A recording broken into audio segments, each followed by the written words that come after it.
Olá, eu sou o professor Ângelo, professor de Física. Essa aqui é a minha identificação.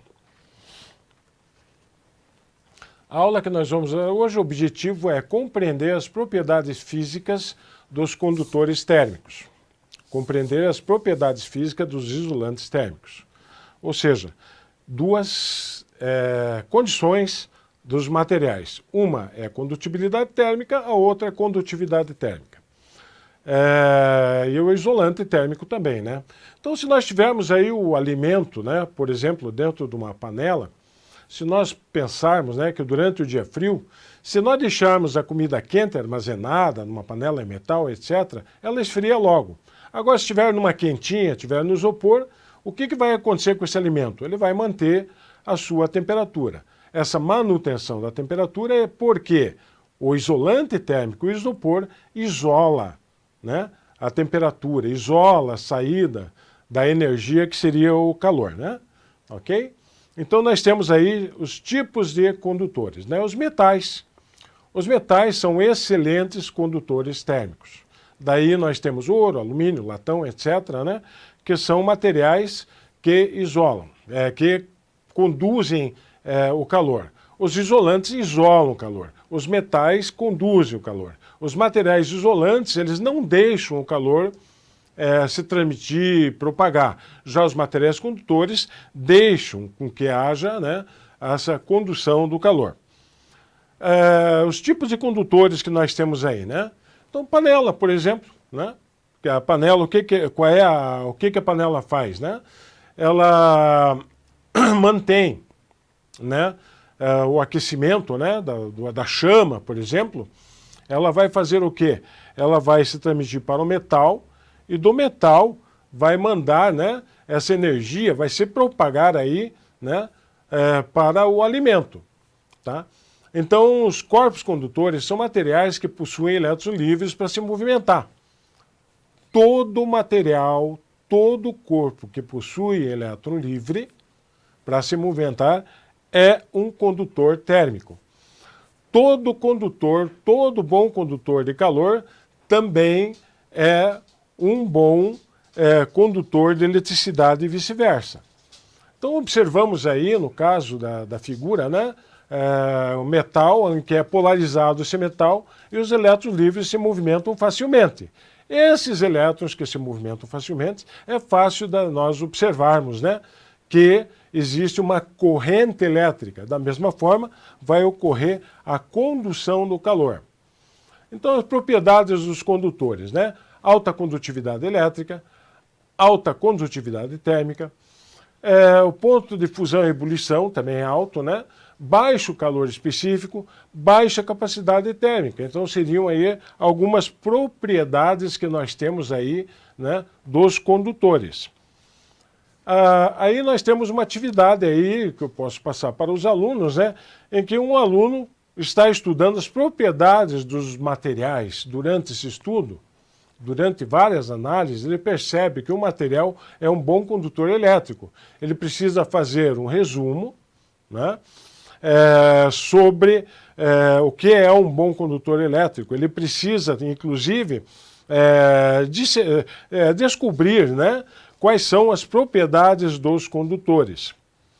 Se você fosse esse aluno, o que você escreveria nesse trabalho? Boa condutividade, né? Térmica, elétrica, conduz bem o calor e a corrente elétrica, elevados pontos de fusão, né? Alta temperatura para derreter quando entrar em ebulição, né? Baixo calor específico, enquanto recebe calor, aumenta muito a temperatura, e se perder calor, diminui muito sua temperatura, né? E a aplicação. Uma das aplicações na panela, fiação elétrica, né, onde nós podemos verificar, né, condutores térmicos, panela, fiação elétrica, eletricidade. Então, resumindo, né, todo bom condutor, né, de calor é um bom condutor de eletricidade e vice-versa. Tanto a panela quanto a fiação elétrica são feitos de metais. Ok? Então, no caso do isolante térmico, será que a luva que protege o eletricista das altas tensões, também seria útil para segurar ou para ele não se queimar pegando um objeto quente? Nem sempre, porque dependendo da temperatura do objeto, a luva pode derreter. Então não é adequado uma luva, por exemplo, para eletricista, para pegar objetos quentes, mesmo sendo um bom isolante, né? Então, os isolantes são materiais que não possuem elétrons livres para se movimentar. Portanto, são péssimos para conduzir calor e eletricidade. Podemos destacar, por exemplo, plástico, borracha, polímeros em geral, né? Aqui os exemplos de alguns isolantes, né? Materiais isolantes. Fita isolante, borracha, caixa de isopor, plásticos, etc. Eles são materiais que não possuem elétrons livres. Logo, se esses elétrons não se movimentam, não há condutibilidade térmica, né? No caso do poliestireno, polietileno, nylon, etc., plásticos em geral, são polímeros. E o fato de serem polímeros, eles têm baixa condutibilidade térmica. Então, o que pode acontecer? Se você coloca calor próximo ao poliestireno, não há condução de calor. No caso do cobre, o cobre é um excelente condutor térmico e também é um excelente condutor elétrico. Lembra lá das antigas panelas de cobre, né? Em que eram usados para fazer aí a alimentação, né? Então, o cobre é um excelente condutor de calor. Então, propriedades isolantes. Os isolantes, né, eles não têm elétrons livres. Dentre as propriedades dos isolantes, nós podemos citar baixa condutividade elétrica, baixa condutividade térmica, alto ponto de fusão e ebulição, alto calor específico, alta capacidade térmica. Então é importante que nós temos aí em mente, né, o que seria aí que todo isolante térmico é um bom isolante elétrico. Então essa é uma capacidade que nós podemos frisar, né?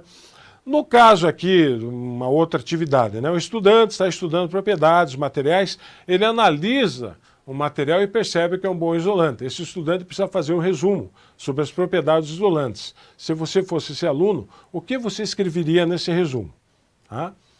Então, dos corpos isolantes, por exemplo, possuem má capacidade, né, de conduzirem o calor. A corrente elétrica, por apresentarem baixa condutividade. Possuem alto calor específico, porque eles necessitam receber muita energia para alterarem sua temperatura e elevadas temperaturas para derreter, entrar em ebulição, né? Aplicações de isolantes, nós podemos ver aí o cobertor, que ele, na verdade, o que o cobertor faz? Ele não aquece, ele mantém a temperatura, né? E o caso da fiação elétrica, o polímero, o plástico protege a fiação elétrica, né? Então nós temos aí, o cobertor não esquenta, ele apenas isola o calor. Aplicações dos isolantes, nós podemos ver aí o cobertor, né? Nós podemos ver a fiação elétrica, né? Que ela contém o plástico em volta, né? E aí teria aí uma outra atividade, né, que eu passaria para os estudantes para vasculhar a sala de aula, catalogar materiais isolantes e condutores. Depois embaralhar isso tudo e alguém identificar qual deles é isolante e qual deles é condutor. Tá? O que nós vimos hoje? As propriedades dos condutores, em que todo bom condutor térmico é também um bom condutor elétrico. Os metais são bons condutores, que todo condutor precisa ter elétrons livres e corpos isolantes não têm elétrons livres. Os corpos isolantes são péssimos condutores, tanto de calor quanto de eletricidade. Então, nossa aula seria essa, tá? Muito obrigado, espero aí que tenha sido bem entendida. Até logo.